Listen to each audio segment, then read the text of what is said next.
Het Cambuurjournaal wordt mij mogelijk maken door bouwgroep Dijkstra Drijsma en Wierda Partners Vermogensbeheer.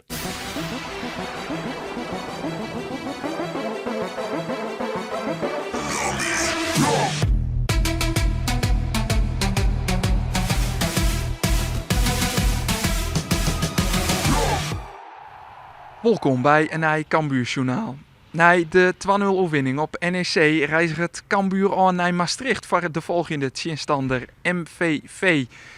Het is een vierde uitwedstrijd, een van de vierste in de eerste divisie. En Henk de Jong gaat erheen, toch wel mij wat pinehollen.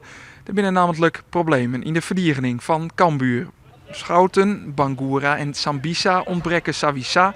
Sven Nieuwpoort wie er net bij op de laatste training. En op die laatste training, die Kellingen van de Kabel mij, maar voelde die ook blessure uit. Het wordt kiele. Dus even wat twijfelgevalletjes. Maar die gaan me opzetten even uitletten. Ja, dan maar we eventjes op wachten hoe dat uitpakt. Ja, verdedigend hebben we even wat problemen. Maar ik vind dat we dan bedenken we wel wat. Hè? En dat zullen we dan ook wel. Een van die verdedigers die het wel inzetbaar is Doke Smit. Hij staat tegen MVV op een rij rechts achter. Hij speelt in NEC een goede wedstrijd. Ik denk als je de eerste wedstrijd van het seizoen 2-0 wint thuis. Ik denk een hele goede eerste helft.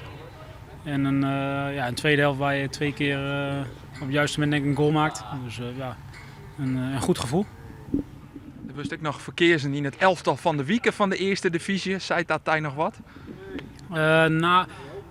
Normaal niet zoveel. Alleen volgens mij wordt dit ook gebaseerd op statistieken. Dus dan betekent wel dat je toch volgens de statistieken wat dingen goed hebt gedaan. Dus zeg misschien iets meer, maar normaal iets minder waarde aan. Ja. Het is de eerste uitwedstrijd van Cambuur in de competitie. En dus ook de eerste uitwedstrijd in coronatijd. Maar er verhoort het nogal wat. Want de hele ploeg kan net met de spielersbus, de met een aantal leden van de technische staf, met eigen auto's naar Maastricht. Zelfs om afstand te bewaren in die spielersbus. Trainer Henk de Jong, hij is een van de weinige stafleden die het vol met de bus naar Maastricht mee. De trainer en de fysio en een teammanager, die gaan mee in de bus.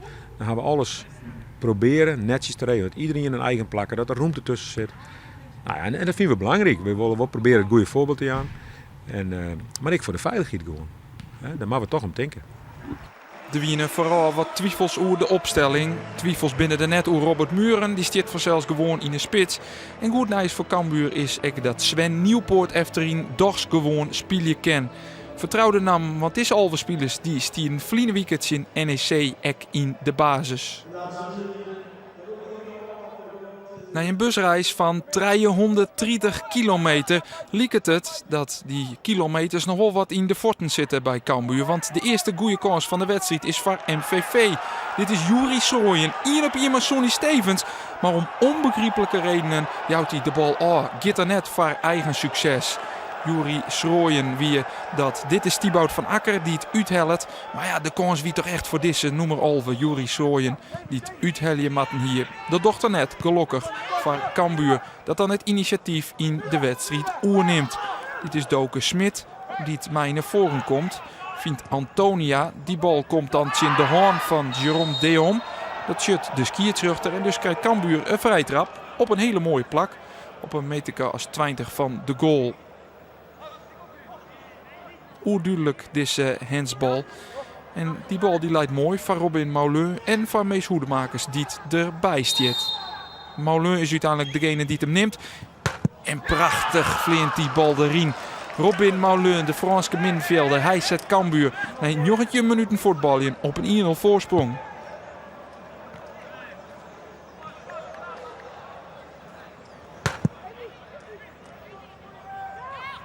En daarna is het eens geen wedstrijd meer. Cambuur had het initiatief. En Cambuur bepaalt wat er bad op het veld van stadion De Geuselt. Dit is een goede mogelijkheid voor Jamie Jacobs. Uit een voorzet van Isaac Calon. Maar de kopbal van Jacobs gaat oer de goal. Dan is het Mees Hoedemakers die de bal verspielt. Maar wrot hem zelfs waarom. Antonia neemt die bal oer. En via Antonia komt de bal bij Jacobs. Die leidt een mooi deel voor Hoedemakers. Rond om te shitten dat Dordrecht. En via de voet van MVV verdient De Jong gaat de bal erin. Mees Hoedemakers maakt het er 2-0 van. De bal weer op een goal west en dan is de regel dat Hoedemakers de goal op zijn namen krijgt. We zeggen het nog waarom in de herhelling. En daarin is de chen dat de bal oors op een goal west weer. En dus is het Hoedemakers die het scoort. Het is zijn eerste doelpunt van dit seizoen. Hetzelfde aantal dat Helle hij vorig seizoen heeft, maken over het hele seizoen in een doelpunt. En daar staat er nou dus na 2 wedstrijden al op. Cambuur zet terug. Dan, er is nog geen jaloeren spelen. En dan jouwt dus op een ei in de onval met Robin Moulin. Robert Muren liet hem uitzakje, krijgt dan de bal en besluit uit te hellen. En die bal die gaat erin. Die bal gaat erin en dat is een toch wel een blunder van de keeper van Bill Lathouwers van MVV. Hij shut dit schot van Robert Muren net onkom. En daarmee is het 3-0 voor Cambuur. En dan is er nog net eens een jaloeren spelen.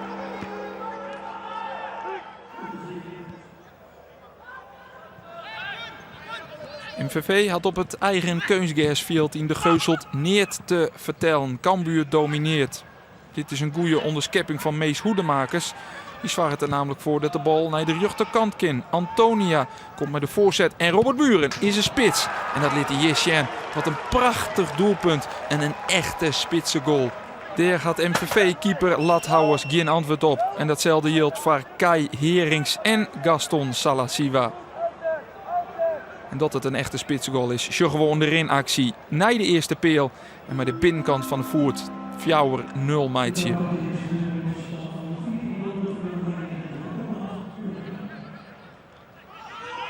Robert Muren dus alweer met zijn tweede doelpunt van deze wedstrijd. En hij is dicht bij zijn treden, want Lathouwers, de keeper van MVV, is het helemaal kwijt. Het publiek begint te fluitjen, is net te spreken over wat MVV sjenlet. En die keeper van MVV, die kan het hier maar correct oplossen. Dan krijgt de thuisploeg nog wel een kansje voor het skoft. Dit is Thibaut van Akker, de onvierde.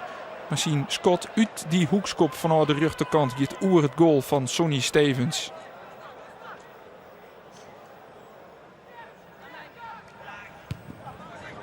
Dan liet Cambuur de teugels toch wat vieren aan het eind van die eerste helft.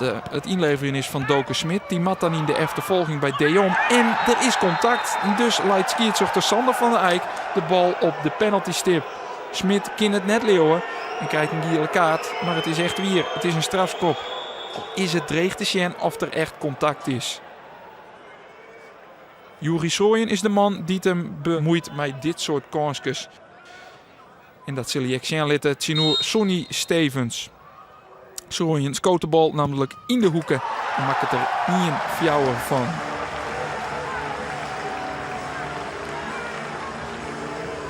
En zo jouwt hij MVV misschien toch nog wat hoop voor die tweede helft. En in die tweede helft zien we een gezicht op goal. Dit is Mike Havenkotte. Hij is in het skoft in het veldkamer omdat de eerste keeper Bill Lathouwers lest hier van een blessure. MVV begint er goed om die tweede helft. Want dit is een goede mogelijkheid, hè? Dit is een goede mogelijkheid dat Mikkels de spits net bij kan. Als die er wel bij koer, wie het 12 west en wie het weer een wedstrijd west. Dat is nou net het geval, want Cambuur neemt verder afstaan. Een perfecte voorzet van Isaac Calon en mooi binnenkoppen van Jamie Jacobs. Sint-Riets kopt hij de 4-1 binnen van Cambuur.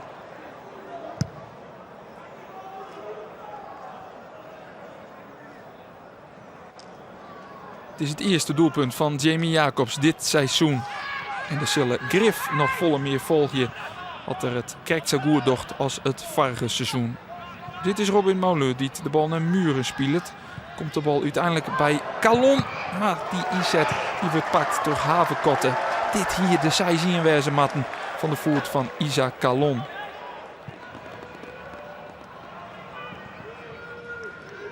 MVV dan, maar Juri Sooyen, die stuurt Jelle Duinvoort. En die had ik een goede kans, hè. Die kan haast alleen nog op de keeper van Cambuur, Sonny Stevens. Maar Duin had te volle tijd nodig en krijgt de voet net goed efter de bal. Gelukkig van Cambuur. Cambuur dat er zelfs er zijzien van maakt. En het is Giacinio Antonia die doet de hoekskop van Hoedemakers. De bal op een fraaie wierze binnenzet. Het is nog vrij lastig. Maar hij kan er krek bij met zijn rechtervoet. En scoort zijn eerste doelpunt van het seizoen. MVV blijft dan klongelien. Levert je de bal in en het is Antonia. Gast mij zien twadden. Daar is het maar goed voor MVV dat Havenkotten oplet. Want dit weer een hele aardige poging van Antonia. Diezelfde Antonia maakt het in tweede instantie nog wel zijn tweede doelpunt. Want dit is een geweldige stekpaas van Robin Malin. En een geweldige stift van Antonia. Het is Sonien en dit is dus zijn tweede doelpunt.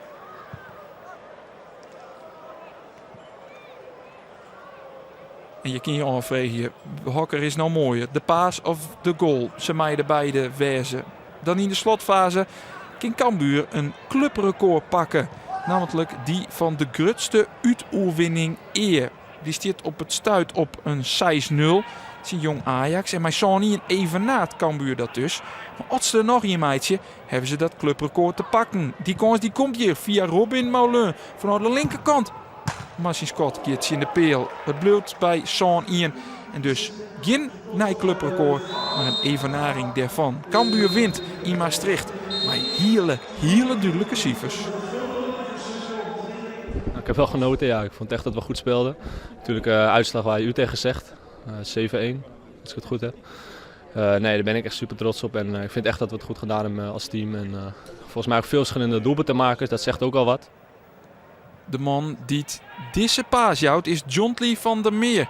Hij is 18 jaar, had de hele jeugdopleiding van Cambuur teruggeroen en maakte juist zijn debuut. Hij is die on de basis van deze mogelijkheid van Robin Moulin. Hier doe je het voor, hè? Als kleine jongen die gevraagd wordt om bij Cambuur te spelen.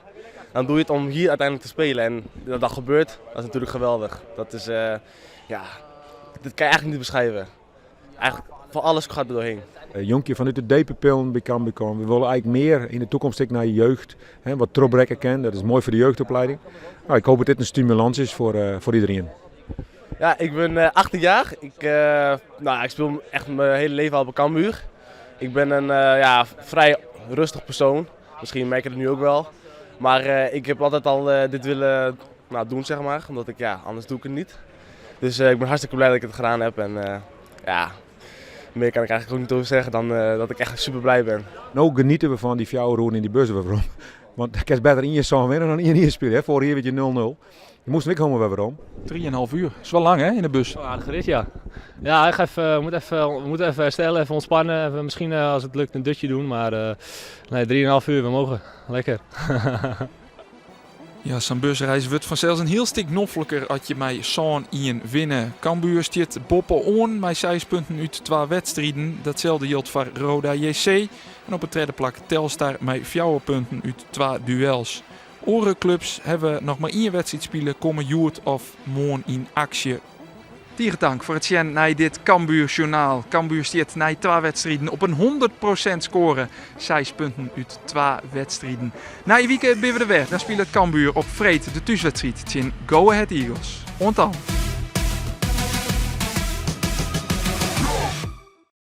Het Cambuurjournaal waard mij mogelijk maken door bouwgroep Dijkstra Drijsma en Wierda en Partners Vermogensbeheer.